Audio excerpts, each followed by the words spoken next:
Today I'm reviewing these open ear design headphones. Pull them out. Card, instruction manual here. Charging cable.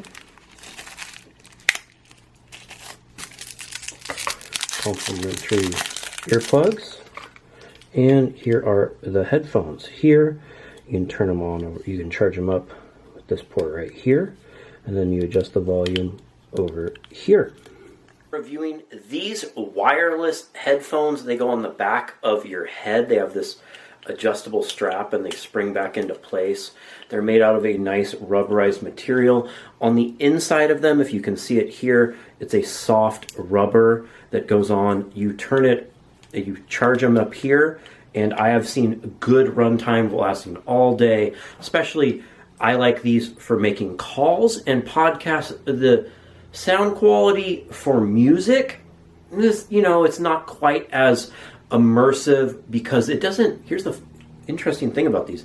They don't actually go in your ear. Let me show you. You just put them on as such, put it around your ear, and they sit on this bone in your jaw, right?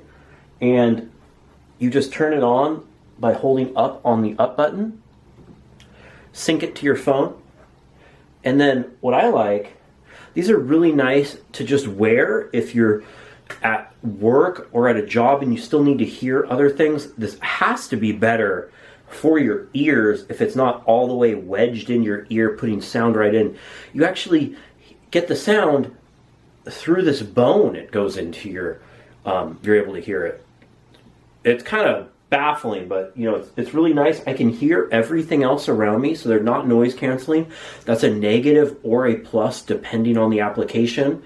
For me, I'm always walking around. I like to listen to some podcasts, other things, and then my wife hates when she's trying to call my name and doesn't hear me. So if you're